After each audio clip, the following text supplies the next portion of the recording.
it's easier. You can drive, but you can't take public transit here. And just to let everyone know that at some point today they might come in while we're recording and measure the window here. So if facilities people come in, pay no attention. Yeah, there's a broken window here. Are we live? Yes, we some are. Pigeon we are was. live. I'll tell you what broke that window. They were wondering. Pigeon was texting. Yeah, Just he like just ran everybody right else into it. in the Bay Area. Yeah. Yeah, so it looks like we're live on YouTube. Oh, working YouTube's there. Yeah. I gotta go. Oh yeah. All right, we're good. We are live. Address your faithful audience. Hey everyone, it's GeForce Day. It's going to be all about RTX. We're going to be talking about RTX, GeForce Scanner, and holy smokes! And we've got a huge list of all the ray trace games that will be there on day one. Oh man, so many games to cover. I don't think we have enough time to go through all of them. So AMD fans, the only actual mention of Radeon will be on the cup, which is really cool. Look at this. It's an actual Yeti cup, not that Walmart knockoff. AMD Ryzen Radeon Yeti cup. Yeah. Nice. You have all the swag in the shows lately. Yeah. This used to be a Dunkin' Donuts cup, but now it has googly eyes. The Yeti, I gotta say, their coolers. A lot of people hate on them, but the cups are truly awesome. Worth it. Worth every penny. We got Phil here. We got Red Dawn. We got Vignesh. We got Marius. Marius says on Friends. YouTube, what? No processor topics. I think we've all. I mean, I think we. I really like these at the end. We could squeeze it in at the end, but it's pretty much a soft launch at this point. But through leaks, everything is leaked. But there was like a 9900K Cinebench score this morning, I think. So. Really? Perfect. Wow. It's like either somebody's not doing their job keeping the leaks under control, or these are all intentional, obviously. So. And also, KDB over on Twitch says Happy Friday. Hey, Happy Friday. I'm sick, but I drove in specifically so that He can infect me and Adam. so that Elena and Adam don't start taking over and talking about look at it. Consoles. Let me tell you how wrong he is. Don't want a sequel to that one. Well, don't worry. That sequel's coming because that is our second highest listened to episode on audio format. Everyone really loved that talk. All right. Are we ready to do this? Yeah. Looks like we're good. Let's We're do all it. cranked up? Let's Okay, do it. Let's try to do this. I'm low energy today. In this episode of The Full Nerd. Oh, see? What the hell? What are we going to talk about? All right, got it. Here we go. In this episode of The Full Nerd. Okay, I got it this time. This one's going to work. In this episode of The Full Nerd, what's inside NVIDIA's RTX? One-click GeForce overclocking and no ray trace games for you. I wonder if that guy ever worked after that Seinfeld episode. Or he's just living on the residuals from one Seinfeld episode. That'd be pretty sweet if you could. Oh, wait, we're talking over this. Welcome to The Full Nerd, episode 67, I Correct. think. Oh, 67, I got it right. I'm your host, Gordon Mong, with co-host Brad Charkis, Hello. Elena Yee, Hi, everybody. and, of course, Adam Patrick Murray, sitting by a broken window that may fall on him. Yeah, and you can see me more clear today because I've got all this light coming in that we usually cover up. So yeah, now you get to see all the pores, all the hairs. Well, that light Now you does know how help I make it feel. better. Yeah, there you go. Yeah. You need to go back to a MacBook with the great webcams in those for to do low def, intentional low def on the MacBook.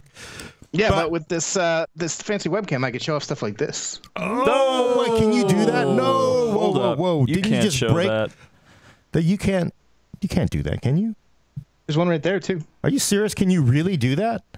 Yeah. Yeah, people have been showing it off all day 2080 today. Ti. Oh, so the unboxings are all all. Yep. Whoa, Unboxing. Only we the didn't have TI? one. We didn't have one today because NVIDIA told me at about 8 o'clock last night that we could do unboxings. Oh, today. joy. Yeah. Well, So- Brad, can you unbox a GeForce RTX? It's hard to lose that G.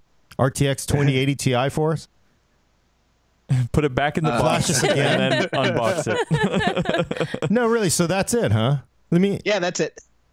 It's actually when you look Can at the you- pictures, you're like, oh, cool, it's just a dual fan design, but it's actually like pretty substantial. It's now that I'm holding it and playing with it, it's substantial feeling. Do you have a reference 1080 card to hold up next to it or handy? No. I do we care? I'm going to do a video for that for whenever the reviews hit. The fans are interesting, though, huh? They're just like straight blades. But I'm sure they did their design. Huh. Wow. I think it looks minimal in a really nice way. I actually really like the design of it. How loud It's are got, those fans?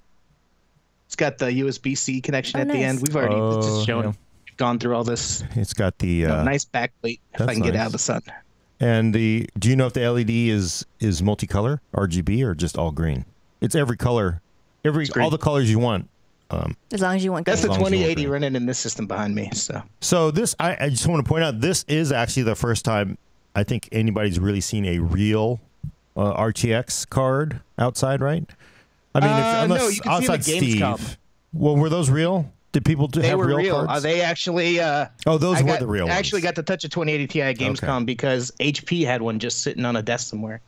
So after Gamescom, after Steve from Gamers Nexus ruined it for everybody, they all were fake cards. Like the cards I saw at PAX were not real cards. They basically were just dummy cards. Yeah, just the coolers. Ian on YouTube says, "Get that fired up. Give us the stats." I can't do that today, but we can talk about what's inside of it, though. Right. So that's the big thing. Brad is still under an embargo on any performance-related stuff. He's going to carefully tiptoe around what he can talk about, what he can't talk about. But I am very interested in hearing what is inside that card that you have there. There is all kinds of stuff inside this card. Today on PC World, I published it was like 3,500 words, a deep dive into the Turing GPU. There's basically never been another GPU made like this because it has RT cores for ray tracing, Tensor cores for AI stuff, and some pretty deep changes to the way traditional CUDA cores are arranged too. Do you want to start there? Traditional games? Yeah, I think because that's what everybody cares about, right? Everybody wants to know what's up. Is it going to be faster?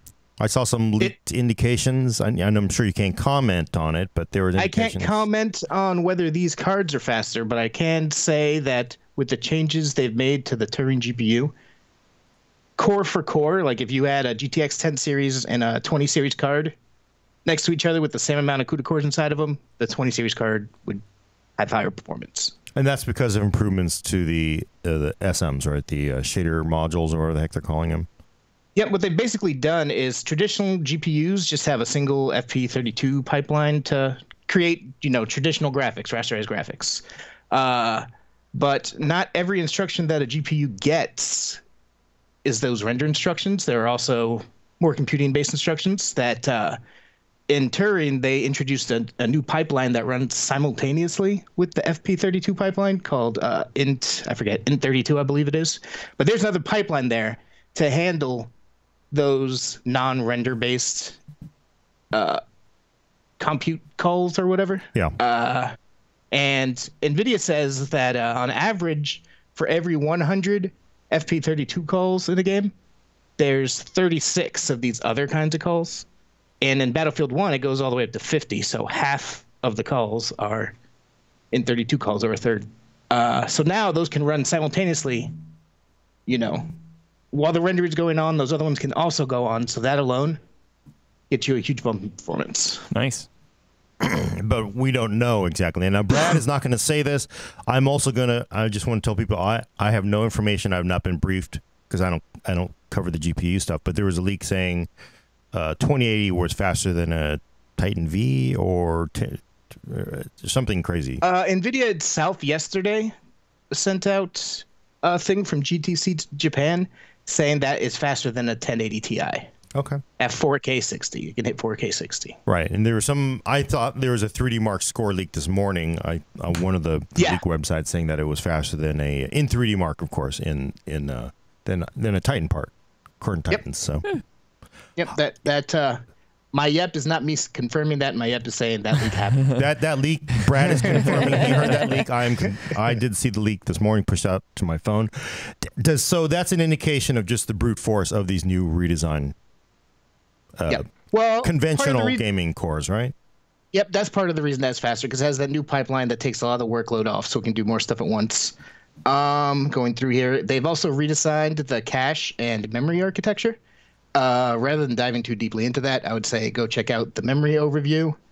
And those two things mixed with the move to GDDR6, which is much, much faster than GDDR5X. They're claiming 50% improved traditional shading performance per core. Wow. So that doesn't necessarily mean that you'll get 50% more performance in games out of these cards, because games don't only rely on shading. There's a bunch of different things going on. But that's pretty impressive. And GDDR6 itself is a very decent performance upgrade over GDDR5, right? GDDR5X. It sounds like it's because even I think it's bus for bus, and I was looking at your story this morning. I think it was like bus for bus. It is like what, 30% more bandwidth or something? I just pulled it up. The GTX 2080 Ti and the 1080 Ti both have the exact amount of capacity in the same bus. The 1080 Ti hits 484 gigabits per second, or gigabytes. The 2080 Ti hits 616. So that's a pretty sizable jump in memory bandwidth. Right. All right. It'd be interesting. I mean, I guess we'll wait for the review, but I wonder how that compares to HBM2, whether it was... Of course, it's good that you can get GDDR6. That is probably one of the things that factored into it, right? I mean, I'm not talking about performance review of any of these cards. I think we're doing pretty well on the memory front in general on high-end graphics cards. HBM2, you don't saturate that. I doubt you'll saturate this. Okay. And so clearly there's a good performance buff on conventional. I've been calling them legacy gaming at this point because it's going to be what? No. At Every one point, game that's ever coming out in this year. At what point It's already legacy. Does it go from? And what do we call it now? So like traditional raster gaming that we've all had for X amount of years. Yeah, we just call it that. When does it turn into rasterized? Yeah. Actually, these aren't ray trace games, what NVIDIA's doing anyway. They call it hybrid rendering because it's mostly rasterized. The ray tracing is only for lights, shadows, and reflections, basically. Okay. So and maybe should we talk about what's in the controversial part, the part that nobody wants apparently in these graphics cards? Wait, one second before I do that. Again, you're going to want to go to PCWorld.com to read all the details. But in addition to the architecture changes, NVIDIA also offered some new software features that developers can take advantage of to improve shading performance. And one of them, it's called Mesh Shaders. You played it. I played it at Gamescom. You could actually play the demo. It's basically you're flying around 300,000 asteroids, and it's using these mesh shaders on the fly to take culling off of the CPU. So the GPU is saying, okay, we can see there's 300,000 asteroids, but we can only see these ones. And so it gets rid of everything else and only, spends its time on the ones you can see. But then it also determines how far away you are from the object. So it on the fly determines whether they can do low level of detail at stuff that's very far away or high level detail when it's very up close. And it was actually pretty impressive. According to them, the technology was able to take the 3 trillion potential drawn triangles in the scene down to 13,000. Wow. And it was actually really interesting to play because they had a button you could hit and it would switch to the wire mesh showing how it's performing and all that stuff. So this is go ahead. This is an RTX only thing, or is this something that's just going to be applied to? I'm pretty sure this is RTX only, but I didn't confirm that with NVIDIA, so take that with a grain of salt. But it's something developers do, or is this done on? Yeah, this part is stuff that developers need to implement for. There's also a thing called variable rate shading. It basically builds upon the multi-resolution shading that they've been doing for at least since the 900 series now, where the way the human eye works, there are parts of the scene that you don't have to render in full detail. Because, like, if you're playing a racing game, the landscape's blurring by. You don't have to see that in full detail. They can, render it at lower detail, gain more performance. Huh. That's almost like what's been done on VR, right? So they sort of like, you don't need the edge sharpness. Yep, exactly. And that technology actually applied to other things, too. What you're talking about also showed up in Shadow Warrior 2. So the edges were kind of, they did it in lower detail and actually gave a huge performance boost. So it's pretty interesting. They're pitching it here for, racing games like Forza Horizon. They were actually showing a version of it called content adaptive shading, where basically it looks for big swaths of the picture that are only one color or have very low detail or moving very fast. And it renders those at, much lower resolution to as far of the screen as they can. And they were doing that with a Wolfenstein demo where you could flip a toggle and it would turn on the thing. You can see a picture of it in the article. And it would show you the areas of the screen where they're dropping it so low. And sometimes when you're moving, like you'll have one or two little parts that are rendered in full detail, but most of the screen is at that lower rate of detail. But your eye can't tell the difference when you're playing it, or at least mine couldn't at the event. And they say that you're shooting for 60 frames per second on a mainstream GPU. That could add, if you turn it on, around 20 frames per second. Wow. Ooh. If you turn that on. So that's pretty significant too. And this is all, of course, part of the whole RTX feature set. Well, I mean, it's not. Again, I'm not sure. I didn't ask them if these are limited to RTX. Because it sounds like it could apply to Pascal-based cards, possibly. Unless limited by drivers. Yep. I will ask them and get back to you on that. I will update the article. Those are some cool features. I mean, that just sounds like overall better performance, period. Yeah, I'm hoping they take off because I really personally enjoyed multi-resolution shading. That's the one we were talking about in the older cards where it was in VR and it was in Shadow Warrior 2. But outside of Shadow Warrior 2, I didn't really see it anywhere. So Nice. having seen this in action, I'm hoping that I see it more in action this time around. And it's all relying on developers actually implementing it in their games, right? Yep, this one is, which is a tough sell sometimes because, AMD owns the console world. So it'll be interesting to see how easy this is to implement. You just said the C word.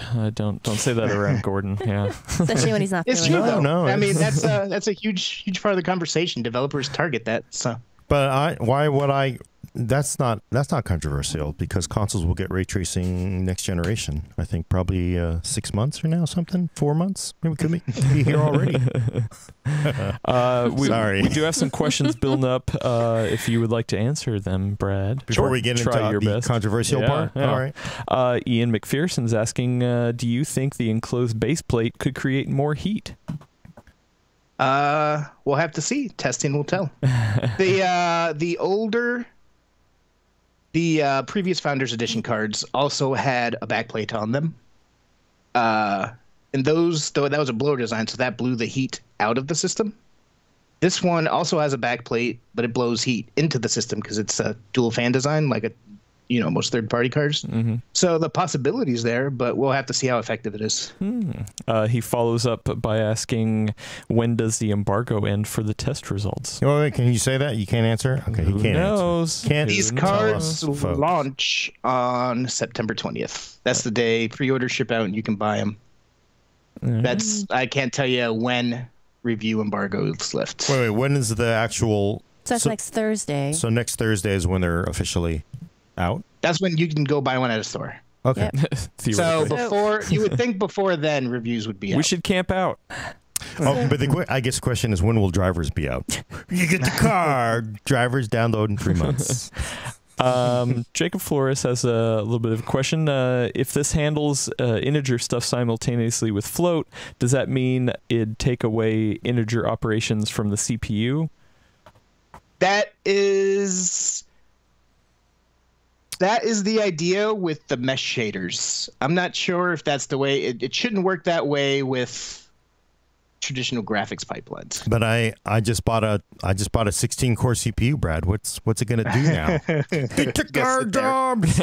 South Park reference, not anything currently political. It's a South Park reference. Nice. All right. Yeah. No, it's shifting around the GPU workload. It's not taken from the CPU. Oh, okay. Okay. Got it. And also, we have our friend Kyle from Hard OCP TV says embargo has been pushed for both cards to the same day, the 19th at 8 a.m., according to Kyle Bennett.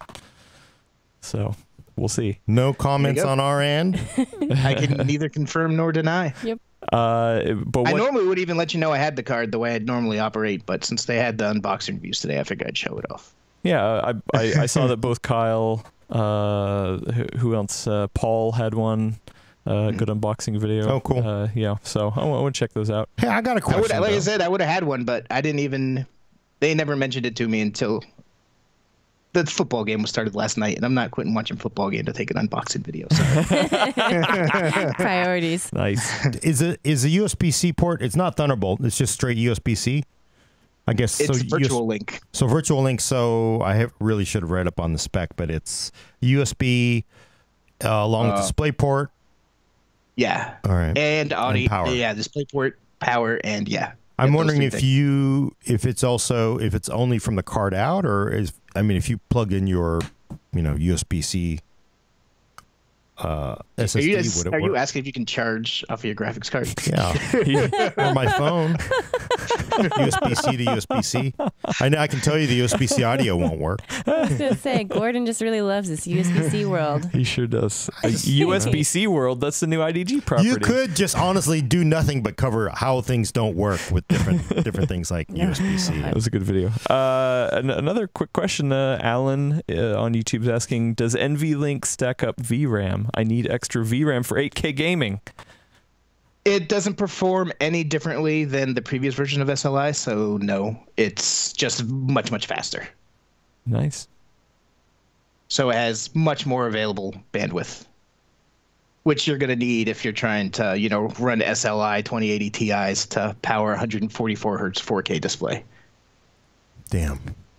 Fun. Man. Unfortunately, they didn't send me 2 of these cards, so I can't try that. That is actually what I'm interested in, Brad, is to see if SLI, whatever the new form of SLI, is going to work out of the gates. And, it will take, it would take actually 2 reviewers traveling.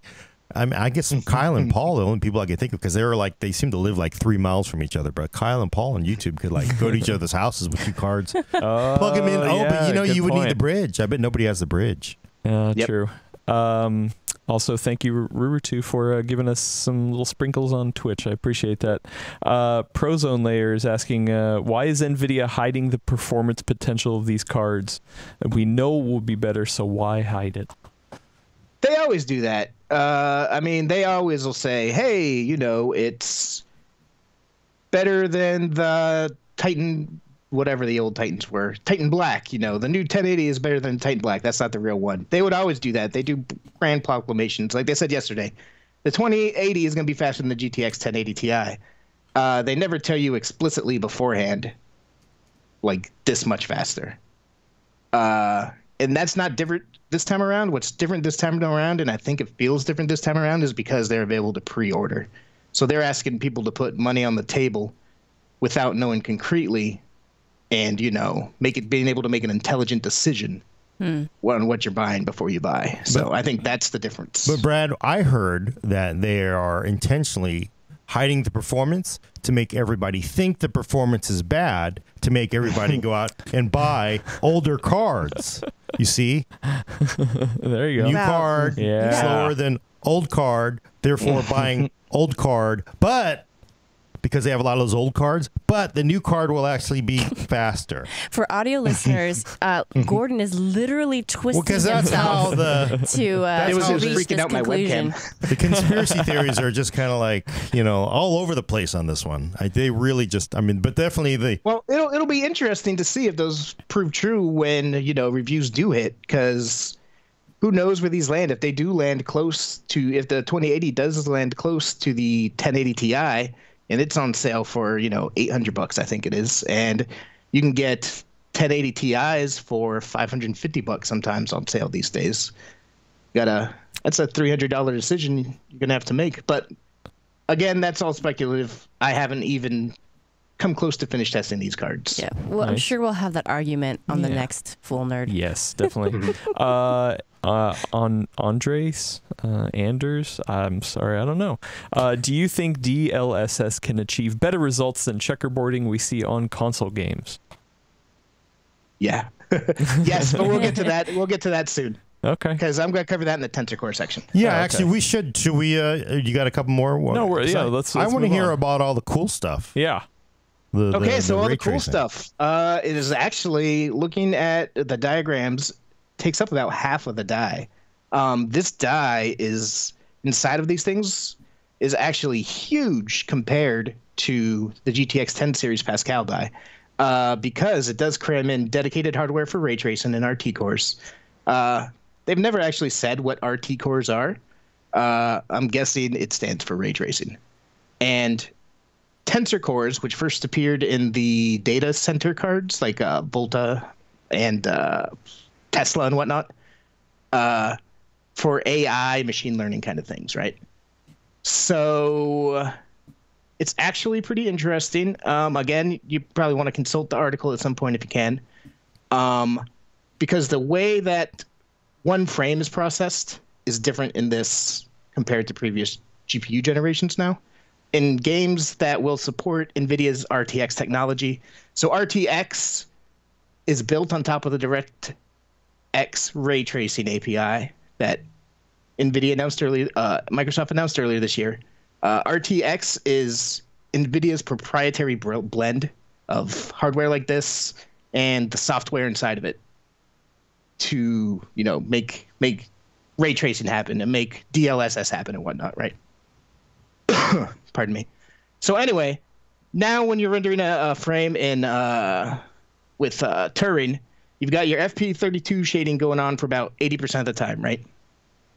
Alongside with that, you've got that Int32, that new traditional shading going on, doing its own thing simultaneously with the traditional shaders. You've also got the ray tracing modules doing their things simultaneously. And then when it's done, they kick the whole thing over to the tensor cores at the end for the last 20% of the frame. And then it does its magic by altering whatever it's trying to do with that image. It could be using AI to denoise the ray traced images. Because I don't know if y'all have ever seen videos of older ray tracing. Like I linked to a Quake 2, I think it is, video being ray traced in my article. But they're super grainy.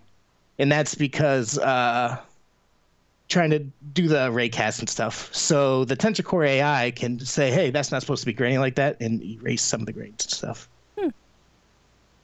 It can also do post-processing effects like DLSS and whatnot. Okay, so they're using it for real-time image processing to...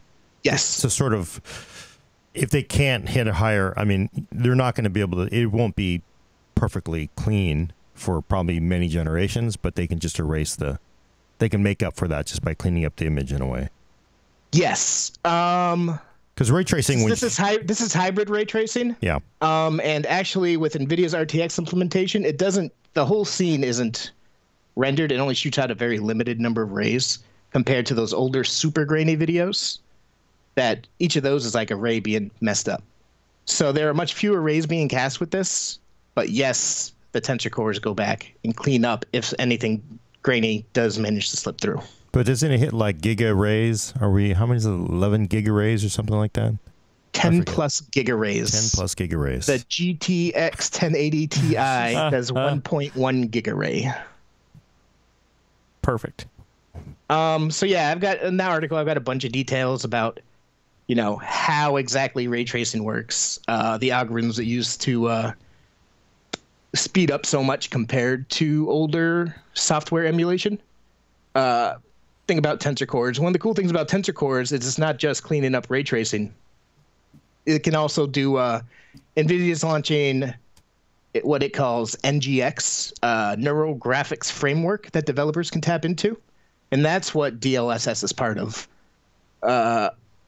So it basically uses the power. What NVIDIA does is for games that take advantage of these NGX things like DLSS, it'll use its Saturn V supercomputer and train images on it, like the highest quality image, they call it ground truth, thousands of times, and then expose it to their supercomputer so that it learns how to take the lower resolution image and they can up-res it and try to achieve that perfect, beautiful image. It's complex machine learning stuff going on. But once it figures all that out, then NVIDIA pushes that, what it's learned, that algorithm or whatever, out to you via GeForce Experience. So it's taking all that learning that happened in that Saturn V computer, pushing out to you so that the tensor cores on your system can apply the DLSS smoothness that the Saturn V computer worked out right on your hardware. Oh, so it's actually, because I think Tom Peterson on Hot Hardware's stream talked a little bit about it. I thought it was, they were doing it for developers. Like the developers would send them the assets and they would do some analysis for them. But it's actually, but then the results are actually pushed out to you by driver or online. And well, what it does is the developer, NVIDIA does it all for the developer, and they're doing it at no cost because they want to get ray tracing and this stuff going, is what they're saying. So NVIDIA will take that from the developer, train it on its AI, and then push out the results of that training to your graphics card via GFE, so we can use all those smarts that supercomputer learned, use your tensor cores with that algorithm. And I would have to log into GeForce Experience with an account for that? I would expect so. You just had to. So yeah, it's one of the technology is DLSS, which they showed off at the announcement, deep learning super sampling, which basically creates very sharp super sampled images at a much lower performance hit than temporal anti-aliasing does today, TAA. So they were showing an Infiltrator demo at Gamescom, and it was actually pretty impressive to see. Because let me find it. The GTX 1080 Ti running the Infiltrator demo at 4K with traditional temporal anti-aliasing runs just shy of 40 frames per second. The 2080 Ti running it with the same TAA as the 1080 does just shy of 60 frames per second. So with with the same anti-aliasing, the 2080 Ti is about 20 frames per second higher. But when you activate DLSS, it looks better and it's faster. It gets up to 80 frames per second. So it's twice as fast and better looking in their demo on the 2080 Ti versus the 1080 Ti if you have DLSS going. It's pretty impressive, but it does other stuff too. Other things developers can tap into are like AI super res, they called. So they can take a 1080p video or image and upscale it to 4K using, actually putting new pixels in there, because machine learning is really good at visual image recognition.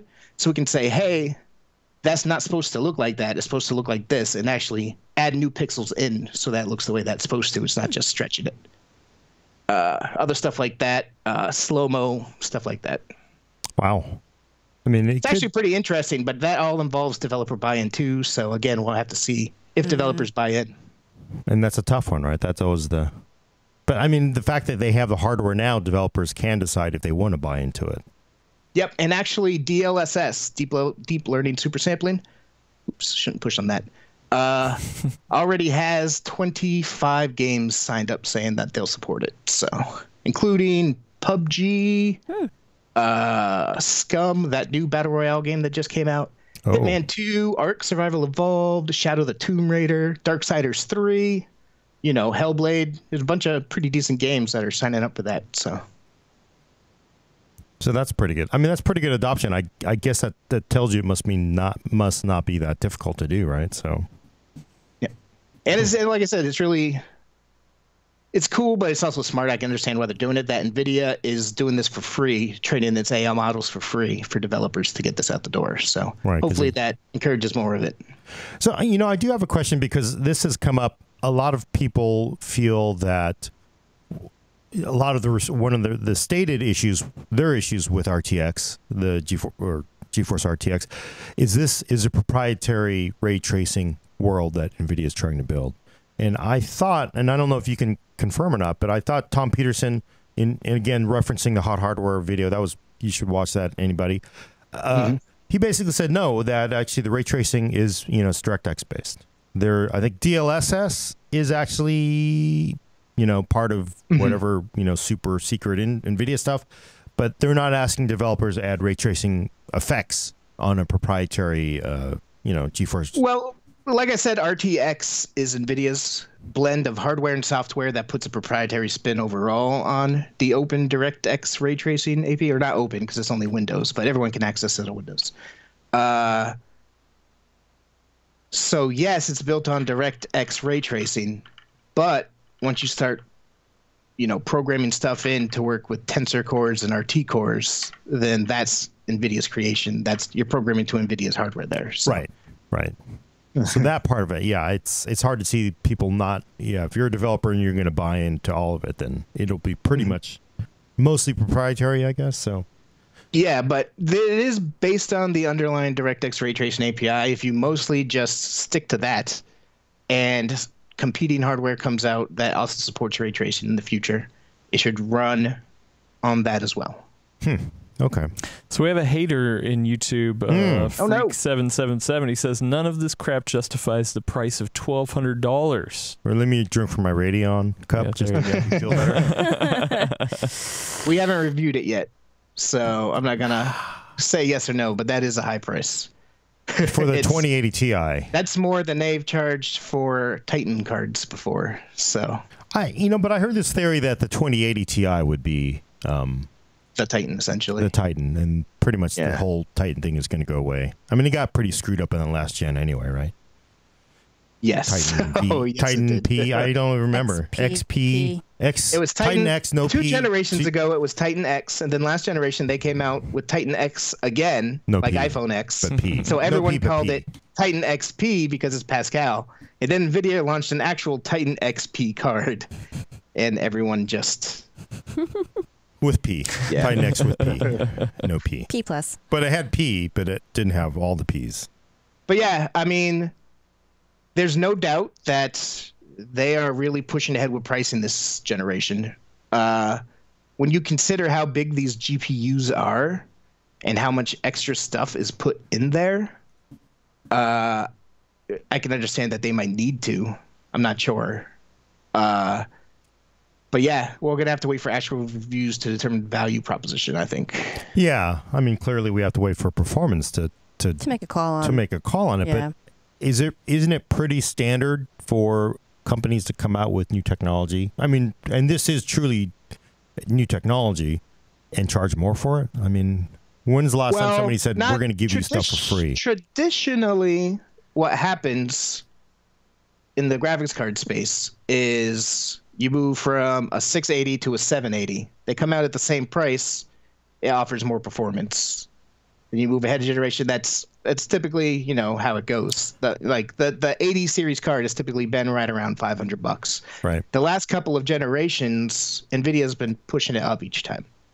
Yeah. This time they're pushing it a little bit further. Yeah. I think it's interesting that they're including all this stuff in here now, because it is a chicken and egg scenario, like Gordon was referencing earlier. Cards need to exist for developers to get excited about it. I think if NVIDIA really did want to make a big jump into ray tracing, like it obviously does, this is probably a smart time to do it, because it's, pretty solidly ahead of AMD in performance and price efficiency at this point. And today's graphics cards, the 1070 is excellent at 1440p gaming, say. 4K gaming is a niche. So if you've got all this graphics firepower and you want to start adding new hardware to introduce a new future, I think this seems like a smart place to do it, although it obviously costs a lot. Right. So, But, Brad, let me tell you something. I got a 1080. I don't care about all this stuff. I just want to overclock it. Is there an easy way to overclock it? Not on your 1080, but there will be if you had a 2080. Are you serious? I thought that was like for everybody. I'll tell you about it in a minute. Totally failed. So yeah, NVIDIA's also rolling out a tool called NVIDIA Scanner, which NVIDIA itself isn't publishing it. It's an overclocking tool. It's an API that existing overclocking software can tap into. And all of the major overclocking tools will take advantage of it, NVIDIA says. EVGA has confirmed it to me. It'll be available on day 1 on September 20th. But only for RTX. For now. They are looking. Oh, okay. Tom Peterson said they want to roll it out to as many GPUs as possible, but at first they have to do it with Turing. Okay, that's fair. I thought it was just simply, when you go to the club and they got that roped off section, you're not getting in unless you're like Tom Brady, right? I would say for the conspiracy theorists, you could say, or they could say that they're holding it to make the 1080 seem even more appealing. That's true. That makes sense too. From a business perspective, that makes sense. Wait, so they aren't talking about RTX performance to make you think it's bad, so then you're going to buy a 1080. He's twisting in his chair. But then you buy your 1080 and they come out with the overclocking thing. Can your spine even go that far? And then you say it's better, right? Because and then I say anytime you get a good conspiracy theory, you do have to twist yourself like that, because it's always like, well, but this leads to that, and that leads to this, that leads to this, that led to this. Oh boy! But wait, you're in the same spot in the beginning. You were. Yes, that's a conspiracy. Don't you get it? Oh, really? So anyway. that is only for RTX. That is only for RTX. So what it is, though, because we haven't actually talked about what it is. It's a new tool. It's a new, part of Precision X1 and other software, where basically you hit, overclock, and it uses what NVIDIA knows about how its graphics cards handle, and it runs a workload that gradually walks up and down the power frequency curve of your GPU. And the entire time, it's running arithmetic tests in the background. And so eventually, it'll get a math. If you start to push it too far, a math arrow will pop up. And it'll say, whoa, no, we just pushed that too far. So it'll catch it before it crashes. And then what it'll do is it'll ramp up the voltage a little bit more and keep going. And so the whole process takes about 20 minutes, they say, and when you're done, you should have an overclock that is tailor-made to your specific GPU, the Silicon Lottery, and pushes it as hard as it can, basically. That's pretty cool. Sounds pretty awesome. GPU Boost 3, I believe it was, with the Pascal generation, kind of, sort of, in a clunkier way, said it could do the same thing, but it just always ran like garbage, in my opinion. I could never get it to really work very well. So we'll have to see. But it sounds really interesting. Tom Peterson did a demo on stage at Gamescom. And on the RTX 2080, not the 2080 Ti, he got his card up to 2,130 megahertz. By default, it tops out at 1,710. Wow, so, that's not bad. That's a decent overclock, and that's core or memory. That's core, I'm guessing. So it's core. This tool does not support memory overclock. Oh, okay. Is it? But what's interesting about that to me is that one of the things that jumped out at me when I was looking at this new generation of cards is that the maximum clocks are lower than they were with the previous Pascal generation. But Tom Peterson says he expects the RTX 20 series cards to hit higher maximum overclock speeds than its predecessors. So basically, if you got a 2100 megahertz Pascal card, you're doing really good. Like a bunch of them could crack 2000, but 2100, you got a really good GPU there. But this one hit 2130 just with the Founders Edition. So, and that's early silicon too, so it could get better. And Mark on YouTube's asking, how do we get that scanner thing? It's going to be in overclock software, MSI Afterburner. I know for a fact that on the day that these cards launch, it'll be in EVGA's Precision X1 software, which is going to be an update to XOC. So if you have a preferred overclock software, go check it out on September 20th and see if they have an update available. Nice. And if they don't, go download EVGA Precision X1. Does it? One of the problems I've always had with GPU overclocking is it never seems to account for visual artifacts. With the CPU overclock, it didn't work because it lets you know when everything stops.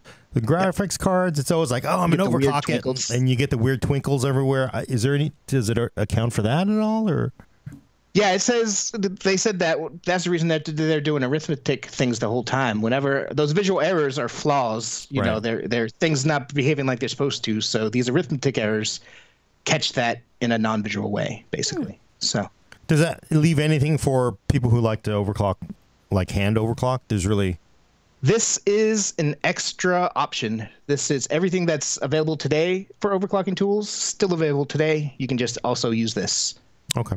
If it's as easy as it sounds, I am very much looking forward to using it and would probably make an overclock section of my future graphic cards reviews 100% of the time. But if you're saying the clock is lower, Brad, how do we know this is an NVIDIA making 10, 9, and now saying you can overclock to 10, but all they did was lower to 9?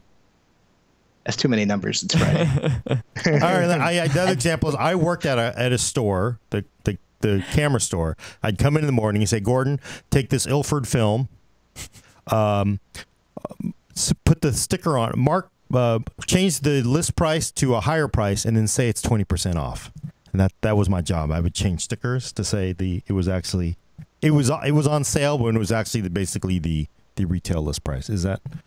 No, we don't. Maybe. Okay. Maybe, who knows? I also wouldn't be surprised if they don't want to push the stock clocks too high. Potentially because they do have all that extra hardware in there. So when all that stuff's all firing up, they might not want CUDA core clocks going so high. Huh. Okay. Well, the good news is, everyone, all the games you're going to be playing. Oh, so many games on these Have new we finally cards. reached the controversy part of all this? Wait, what's the You were hyping up controversy earlier. Well, there's controversy. Wait, with the overclocking? I don't know. You just said we're going to move on to the controversy section. Oh, and then we just- because I've been waiting for this. the ray tracing part is the controversy part, because clearly It the is. internet All right. says Cool. 80% of the internet says they don't want ray tracing. They don't want it. They don't want it. They just want more frames at a lower price. Hell, that's what a lot of people are in chat That's all. are saying. That's all they're saying. But let me point this out though, Brad. I'm bounce this off you. I don't want no ray tracing in my next generation GeForce card. That's just crazy. What? There's not going to be ray tracing in the 2060 card? How come I'm not getting ray tracing in my 2060 and 2050 card? How do you square that? I just don't. That's going to happen. That's going to happen. That's going to happen. But I'm just saying, look, if you're going to be a hater, because I'm a hater, I'm a first-class hater, you have to stick to what you're hating on, and you have to eat that poo sandwich when you're like, this is the worst thing ever. How come I'm not getting it? You can't have both. You got to because there are rumors that lower-end cards are not going to get ray tracing. Mm-hmm. Those are the rumors. Don't know. Can't you? How do you square that? I mean, you got to be consistent, right? You can't hate on it and then yell about things. I would guess. I don't know about that, Brad. I got a feeling like, it could be like me. I want a headphone jack on my Pixel 2. I bought the Pixel 2 even though I knew it had no headphone jack. Right? It's the same. Like, how do I, there's reasons for it. It's complicated, but am I just being a hypocritical SOB? Right? I don't. A little bit. Okay. That's the reason I'm getting a new battery for my iPhone SE, because I like how it is. Okay. But you won't like the ray trace games available on the day that GeForce RTX launches, because there will be no ray trace games the day. So your huge list of ray trace launch games is 0. It's a big number. Well, yes. Yeah. There will be no games. It's disappointing because that's solely what they hyped during the hour and a half long announcement event at Gamescom.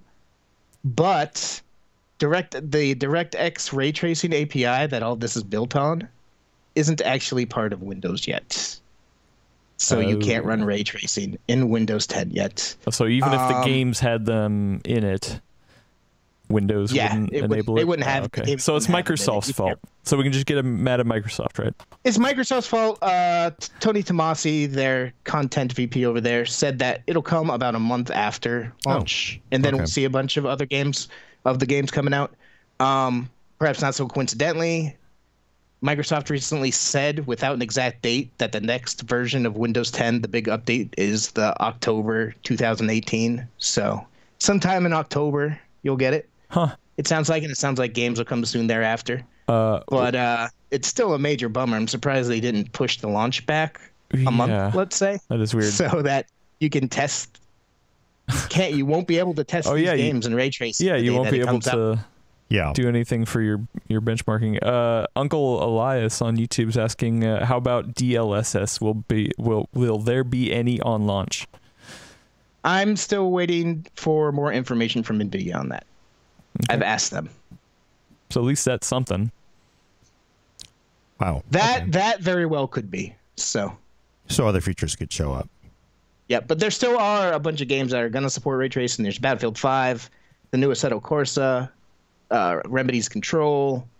There's Atomic Heart, looks pretty cool. Metro Exodus. There are ray trace games coming. None of them will be available on launch. Shadow of the Tomb Raider is another one. It just came out today, I believe. So I would expect that patch that adds ray tracing to be available pretty soon after it's added to Windows. But So it's not in it's there right still now. kind of a bummer. You could tell that they were. Yeah. I'm the one who asked that question at Gamescom. They were like, So what games will be? Excuse me, question. LTTE2 on YouTube asks, do the insider builds of Windows have ray tracing yet? Do you know? I know Windows Insider can. They had the developer tools are there. I'm not sure if consumer-facing tools are there. Oh, okay. Frankly, it doesn't matter if the games don't have the ray tracing updates anyway. Okay. It's still it's gonna be a tough one because no one really knows what the performance will be once you get it in a game, in a real environment. It's crazy because that's a big part of the controversy that's been swirling around these parts ahead of launch. It's how they perform in traditional games. How does ray tracing perform? Yeah. Because people were kind of poo-pooing on the initial ones, even though they were very early implementations. And we have no idea how ray tracing, the heart, the soul, the reason this thing was made, we have no idea how it's going to perform. So would that mean that, we've always said, hey, wait for benchmarks and the reviews, independent benchmarks and reviews to go out and pre-order it or buy it. Now, do you think people should wait until the games come out, until we do further testing before you buy? I know you're not giving a final judgment yet, but yeah, it would depend. It would depend on what you're buying it for, and when reviews do come out, what you think of the performance in traditional games. If you're happy with the price to traditional game performance in traditional games, then that's the majority of what you're going to be playing anyway. If you're really interested in ray tracing and really just want to upgrade to, be bleeding edge and see what ray tracing is all about, you might consider holding off and not investing until you see how they perform in the real world. Huh. Interesting. Because I'm not being rude by checking my email here while Brad was talking, but I wanted to see what the price of 10 series cards are right now. And I just went ahead to Amazon and I'm looking for a 1080 Ti because I kept hearing everybody say I can get a 1080 Ti for $500. These suckers are not cheap. Founders Edition is $1,000 right now.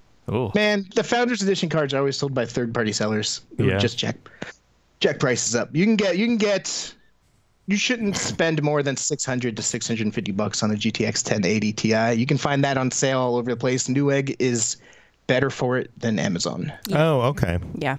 Because Zotac is the lowest card I'm seeing right now is a Zotac 1080 Ti for $680. Yeah, I would. Okay. If you're in the Thanks, market for it, I would wait for Newegg to put out a sale. They've been doing that more regularly in the last month and a half. Okay, and 1080. They actually have a graphics card sale going on today, which again is linked to at PCWorld.com. Wait, where can I find the article? PCWorld.com. PCWorld.com. Where they actually have some pretty good prices on 1070 and a 1070 Ti. So really, if you're looking to upgrade to a 1440, you can get the 1070 Ti for $430. It's MSI with their gaming cooler. So okay, but that's still pretty stiff. That's almost 1080 pricing though, right? What about 1070? $300. 1070, right? it was $360. Okay, that's not bad. That ain't bad for 1070 performance. That's pretty good. It's like 2016 pricing, but that's. Hey, I have to yell out my window real quick, y'all. Wait, what? People for a minute. Hey, Hey, get off my lawn. Hey, you kids. Get off of my lawn. While he's doing that, Kyrie Howard Hello, Zach. asked. Oh, he's back. My daughter is home from school, but I forgot to unlock the door, so she's gonna enjoy the nice weather until we're done the You video. can go let her in if you want. You can go let her in. No, it's good. It's a nice day. She needs some sunshine. Okay. Yeah, wait till you see it on Twitter, dude. Yeah, my dad was working with It's me in funny the because house. I left a note right inside the door saying, "Hey, I'm doing a video. Shut the hell up." I forgot to unlock the door. Damn, Brad. I just want to see the Rottweiler chasing her around. Like, let me Oh, no. Dad. Just wait. We're almost done here. No, that's wrong. That's funny. I mean, we are close to wrapping up anyway. It's a great day outside. Oh, good. That's good. No hurricanes in your part of the East Coast. Not yet. Okay. We did have apparently in Massachusetts, just over the border from me, a bunch of houses blow up from gas crazy. pressure. Yeah. Yeah, we I had was that about the happen. fire. Yeah, we had that happen here too. It was a main line, like a main. You don't remember the San Bruno gas explosion? But this was not main. The mainline one was. That was bad. Wow. A bunch of people were killed. This one, I think it was like 1 killed, 11 hurt. It's just like, but a whole Still bunch of not houses great, just but lit yeah. up. Whew. Yeah, I had family in Terrifying. the area, so I'm like, Interesting. what? I didn't even know that could happen. But yeah, house is blowing up. All But anyway, the news. Okay. we don't know if the RTX 2080 will blow up in performance yet or not. We'll Oh, have to wait for hey-o. reviews. Dang. So Always great with those headlines. But I guess what I want to know is I got $700. I just got from my uncle. Says you need to spend it right now. Should I just get my 1080 because I know the These theoreticals. Well, but that's He has a great uncle. He's been stealing stuff from his kid's piggy bank. Like, I went into the bank and the teller wasn't looking. I stole $700 off the counter. Oh, no. What should I spend that on before the FBI Parked outside. before the FBI arrests me? Should my $700? Well, Do I you got bump- $700. You got to spend it right now. Yeah, right now. Right now. Right now. I would get a GTX 1080 Ti because you can't buy a 2080 Ti. Yeah. No, There but you I could go. Yeah, pre-order you it. got you. Oh, Got you. they're pre-order. $800. Theoretically, they're $700. All right, here's But what the I did. cheapest one actually available is the Founders Edition for $800. So Brad, here's my issue. So we get a reimbursement from the company for fitness stuff. I didn't tell our HR person Gina, hey, if you're watching this, too bad. But She's not watching. esports is a sport, and I need to spend $800 on September 20th for a video card. Do I buy? Too late. No. You were supposed to file your expense. Yeah, I know. a while We'll ago. have to see. You're not getting me, man. You got to wait for reviews. gotta wait till the performance numbers come out. We can talk value then. I gotta say, I would not at this point definitely would not buy a 1080 Ti class. It just seems like those are cards that are really going to be. I mean, if you can At this point, to see, sure. you know, like I said, the street launch date is the 20th. You would expect reviews to be that day at the latest. Next Thursday. Next Thursday. at the Yeah, so latest. that's less than a week. Oh. If just sit still and don't buy a graphics Or- card. Watch or- TV for a week. Or Then if you figure it really need to spend that money, why don't you just add a little bit more of your own money and get the new iPhone? Oh, yeah, that boom! can work, If you too. you have to order it right now. Yeah. Because the S is better than the X. Yeah, R. excess. Okay. So yeah, we don't know. were there any other questions? Oh yeah, we have a very long list of questions if we want to pop into viewer Q&A, right? Yeah, we should do that. Let's do it. Okay, the first one not related to what we've been talking. Well, yeah, I kind of. Kyrie Howard on YouTube's asking, will Navi be the Ryzen equivalent for GPUs? I had hoped so, but the hope was that they would figure out a way to do multiple GPUs, multiple dies in the GPU like Threadripper did. But they've come out and said that's not going to happen. So we're going to have to. It's going to be a traditional GPU. So we're going to have to wait and see. But it's unlikely to be a ray tracing. It's the one that supports ray tracing, right? I mean, it just sounds like. I wouldn't say that. Navi is going to be next year. So who knows what happens a year from now in technology. All right, Vignesh asked a little bit ago, what do you guys think of the NVIDIA using a cut-down die for the flagship 2080 Ti instead of a full fat Turing GPU? I'm fine with it. I mean, it's pretty damn close to a full fat die. So They're probably just leaving themselves a little bit of wiggle room for the consumer models. The full fat ones will go to the pricey Tesla models, Quadro models that were announced right before these. And then, these are such complicated GPUs that I'm sure they gave themselves that extra little bit of wiggle room so that the things that fail for something small can get made into this. I'm fine with it. Also, Titan XT. All right. Tommy on YouTube asked, I'm actually more curious if the 2070 will perform somewhat like the 1080 Ti.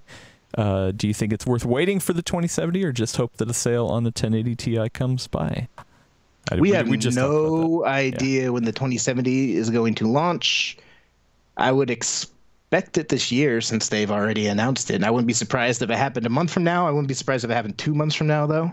So if you see, once these cards, these new 2080 and 2080 Ti comes out, if you see a juicy sale on the 1080 Ti, I would probably just pull the trigger. You can always wait for something new in the world of technology. You know what I mean? Know what I mean? Know what I mean? It would have to be one hell of a juicy deal, though, Black right? Friday's coming. Like 450, 500 range? I mean, yeah, that's pretty hard to... I don't know. All right. The 1070, the basic price, is the 2070, pardon me, is going to be $500. The Founders Edition is $600. Going off this GPU generation and what we saw happen when the Founders Edition was introduced last generation, with the 10 series, that high Founders Edition pricing is going to be what other companies treat as the baseline, not the actual price of the card. Right. So it will be at least $600, any of them, when they hit the ground. Yeah, and the 500 is my guess. You'll see 2 years from now, right? It'll hit $500 2 years from now. Name. You'll see it in 8 months with a plastic blower cooler or whatever. Elvis had this question. I can't confirm, but they are saying that AMD has almost all of their FX chips for under $1. Do you guys think it's worth it? AMD FX CPUs for $1? Maybe it's a theoretical joke, kind of like yours. I think it's a joke. I think they're trolling Gordon. Yeah. Okay. Yeah, I mean, I guess. Wait. You can get a But board here's the chip. You can tile your wall. I was going to say, That would be cool. you'd have to get the motherboard at this point. Not worth it. I'd buy them and resell them on eBay. But yeah. Well, but if you can get the motherboard, I mean, FX, honestly, That chipset, though, man. it's still, it's still now that they have the for Athlon $1. parts, those new Athlon parts. No, but not for $1. I mean, I'm taking the person literally. Yeah. So But you still have to pay for the motherboard. I'm the fool who old- goes into Office Max and I see the clearance bin and I buy all the everything. Oh, it's $1? What do I need with Why not? What do Why I not? need with 5 like PC card, wireless cards? This guy makes fun of me Yeah, for right. buying older It's technology. on sale. I would do it. Yeah, if you can get it for $1, I would do it. All right. Just to have it.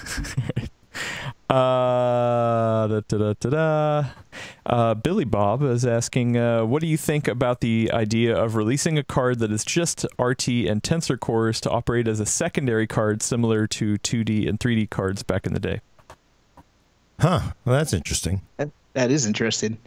Could they get Yeah. I guess it's theoretically possible because if you have a die that's just everything is just bad except for those cores, you could sell it off, I suppose, but I can't imagine That them would doing be interesting.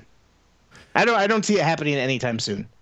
But that's an interesting idea because then you could maybe add it to older series if you have a 1080 Ti already or whatever. Or you could have a card that does nothing but physics and put that in a PC card too.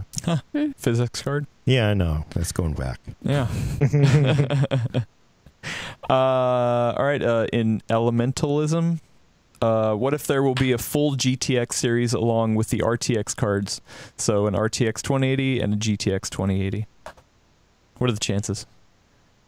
I would doubt it because then it's the chicken. By having these cards have that technology in it, it's forcing the chicken and egg scenario. Like if you offer it for cheaper with the same CUDA core performance, but without the ray tracing and tensor cores, then who knows what percentage, but there is a percentage of people who would buy that, right? They would buy it for the traditional games, and then they're not exposing ray tracing possibilities. That's clearly what they want to do. Right. Because NVIDIA really, they want ray tracing to be everywhere. So feeding non-ray trace cards is not in their nature. And for what it's worth, I mean, admittedly, I was talking to the developers at an NVIDIA event, so that's, a little bit of bias in there. But everyone who I talked to at Gamescom, because they had developers from Battlefield, from Metro, all kinds of developers there, everybody who was there was like genuinely enthusiastic. They're like, hell yeah, ray tracing is finally happening. This is great. I can't believe this is happening at this point. I'm really excited to do this. So developers from everyone that I've talked to are really excited about it. I also want to point out one thing too, is because a lot of people do think that ray tracing on the high end is going to be like a high end only feature. And again, it is not in NVIDIA's nature to keep it away from the low end. It may be financially impossible currently, but I think all the way back to the 8800 GTX and the 8800 GT, the 8800 GT was a huge card, and they were so happy. They were so proud to get basically, near 8800 GTX performance in the 8800 GT, which was stupidly cheap for what it was. So I do think it'll come. It's just going to take a while. Mm-hmm. Yeah, this is the very beginning. The games aren't even ready yet, right? So the operating system's not ready. Yeah, that's clearly the reason. Hard reasons to buy something where the operating system and there's no games. So, but wait a while, right? All right, we got. We'll keep going. Chase is asking: have game developers ever implemented software for hardware that hasn't been released yet? Doesn't hardware always have to come first? Oh boy, I think it's actually possible. It's in the code base, and then they add it. They switch it on once it's if it's so close. I think I've seen a couple times. I can't think of exact instances. I mean, that's on CPU and on games on GPU too. So it does happen sometimes. It's not common though. No, it's not common because they throw their resources at things that are out there. So. Yep. All right. Let's see. Cyberclue's asking, do you think NVIDIA will start implementing FreeSync and abandoning G-Sync? There's a softball for you. It'd be nice, but no. All right. Moving on. They are different. I updated, I think, last week, primer on FreeSync versus G-Sync. They actually do have differences between them. G-Sync is nicer than FreeSync. FreeSync is basically free and available on a bunch of monitors. So there are differences. But I don't think NVIDIA is going to embrace FreeSync anytime soon. Okay. Kindis asked, are there Coffee Lake parts going up in price in the U.S.? Maybe it's going up where they are. I haven't seen it. Yes. There's been plenty of leaks, right? Oh. Are they already on? No, prices have been going up. Yeah. You mean they're already on sale? No, Coffee Lake, the current, Coffee Lake. the 8700K. Yeah. Oh, okay. The prices have been creeping up. This ties into all the rumors of there being 14 nanometer, supply constraints at Intel. Like they can't keep up with the demand. That's neither been confirmed nor denied or anything like that. But I have, because I oversee our gaming CPU website, I pay attention to prices, our article, and they have been creeping up. So. Yeah, that usually indicates increased demand or lower supply. So I thought he meant... Are people just buying speculatively then? Out of like the whole fear thing? There's just not enough. I think they're just... Prices go up when, they have fewer things to sell. So Yep. It's the retailers. You're seeing the retailers push the price up because they can. Yep. Here's a good one by... I don't know how to pronounce this. NG... Ning... I don't know. Ing? I don't know. NG, it's Ing. Yeah, okay, there we go. Thank you. Kind of like, what's the RTX 2080 Ti Founder Edition max fan speed? Is it higher than the blower style? I don't know if I can talk about that. Okay. To be honest. So you can go look in their website. Maybe it'll say it. But I don't know if I can talk about anything numbers related. No numbers, but I think they did say that it would be quieter than previous generations. 5 times quieter previous generations. Five times. But you can't actually talk about the experience of it yet, right? Nope. What about Gamescom? from anything you heard there? Quieter? It's a games floor, dude. Yeah, so Yeah. loud. It's a show floor. It was so- quiet in here. I've never heard a GPU this quiet in my life. I don't even hear the card. It's silent. Back to you, Adam. Oh, that's funny. A couple more left. Katie, our good friend Katie over on Twitch, is asking, how long can the GTX 1080 and GTX 1080i go down in price? Or how low? I'm sorry. How low could it go down? It'll depend on the response to the 2080 and 2080 Ti, I would think. Because if it turns out that, for whatever reason, people find the 1080 and 1080 Ti more desirable after these reviews launch, then they're going to stay pretty high. Because retailers, like we were just saying, are going to sell it for as much money as they can. Yeah. But if the reviews for these come out and everyone's like, whoa, this actually, it blew us away, you're going to want to get a 2080, and the 1080 prices are going to drop. Yeah, that's what happened with the 9 series. They got Everyone- This is such Yeah. a weird launch because with the GPU mining, stock buildup of the 10 series cards, with these being priced so much higher, I have a feeling they'll coexist for a bit. Perfect storm Yeah. of lousiness, it seems like. And actually, the funny thing is, because there's rumors of an excess of inventory of 10 series parts, the more 10 series, so, if there's a huge inventory, the prices could be really low, making those super attractive, making consumers buy 10 series cards, giving developers no reason and Microsoft no reason to really push ray tracing at all. It really hurts. These things are at attention, I mean, because 9 didn't really hurt 10 that much. No, because everyone liked the 10 so much because, it blew everyone away so that they just basically started selling 9 series card at fire sale prices. Right. There was a period in early, was it March or April, where I was just messaging Brad every other day with the newest incredible sale I saw. Good was times. nuts. I'm hoping the next couple of weeks are like that. We'll have to see. Yeah, I think it really is going to depend, as Brad said, on the reception to the 2080 and 2080 Ti. And then, as you said, how that influences how fast stock goes for the other cards. Right. It also depends how much is available at launch, too, right? If there are not many 20 series cards available, that also will influence pricing. Yeah. It's a real weird launch. So that's a lame answer, but that's the best we can give you. E. Lopez, a friend of the show on YouTube, is asking my main concern of the RAM size being the same as the previous model. Do you think it will shorten the lifespan down the line? I'm not 100% sure what that question is asking.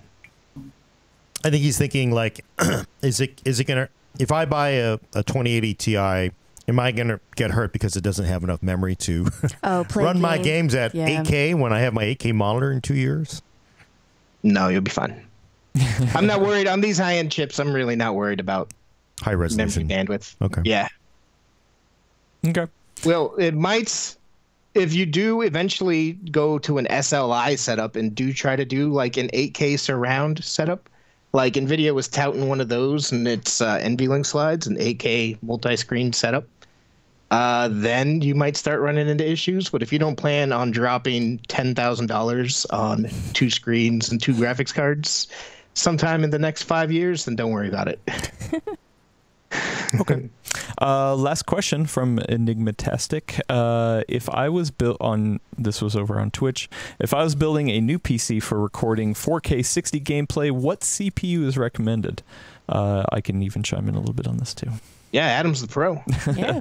I wouldn't call myself the pro on it, but You literally are paid to do that. yeah, true. But I've always been a fan of Elgato. I know there's some people who don't like what they do or have had troubles with them, but they do have a 4K 60 Pro PCIe based card. They're recommending at least a 6th gen Intel CPU or a Ryzen 7 or better. With a GTX 10 series or Vega. So, what I use is more professional grade, and it's still pretty overpowered. I think you can get away with easily a first gen Ryzen 7 or second gen and a GTX 10 series. Yeah. you know, a lot of it, especially the Elgato stuff, does so much of the rendering or transcoding on the card itself that you don't have to worry too much. If you're doing what I'm doing and having more of the rendering done on the CPU and GPU, then yeah, you know, you definitely need something more. But that's kind of a different use case. So yeah, I probably would steer towards an Elgato just because, I mean, it's made for gaming already. And the 4K encode is pretty good. Yeah, I mean, I haven't tested that specific one, but I mean, Elgato's usually been pretty clean. I mean, the other option is to use something like, you know, if you want to go more hardware based. He didn't say, or they didn't say, if they're recording the screen that they're using or if they're using something else to capture, like a console. Sorry, but you know, Shadowplay, I actually really like the internal recording on GeForce. Even at 4K 60, it's pretty damn smooth, and the overhead isn't a ton. Yeah, low overhead. Yeah, so you know, if you're doing it internally, that's an option too. But if you're doing something externally, then I'd probably lean towards the Elgato. So, okay, good. Cool. That's it. Let's wrap it up because it's almost noon. It's almost noon. We got to This card ain't gonna test itself. Whoa! You can't say you're testing anything. You just gotta. He just has it in his I didn't hands. say. I Holds just it, said that takes this card's selfies not with gonna it. test it. Yeah. Oh, itself. that's true. That's true. Right. Very Okay. true. So check back for your fix of PC talk on the Full Nerd next week. Maybe we'll go next Thursday when some things drop. I don't know when. Maybe Thursday, maybe another day. But you got to figure it'll be the day that we can talk about reviews. We'll do it the day we can talk about it, right? Hey, talk about the things. For audio listeners, subscribe to us on iTunes, Google Play, or Stitcher. Also, leave reviews. Every time you do, a GTX 1080 drops by 50 cents. So you got a lot of reviews to put on there. Send questions and comments to thefullnerd@pcworld.com. All I'm getting is spam. Thanks for coming on, Gordon Ung with Brad Charkis. I got to rescue my daughter. Oh my God, I'm sorry. Goodbye, everyone. Let me in. It's freezing out here, Dad. Wait, that's Mickey Mouse. Sorry. And Adam Murray's going to hit the off switch. You should go let your daughter in because she's probably scared. She's sitting in the tree staring at me. Yeah. Whoops. I queued the wrong thing. There we go. Boom. Wait, what?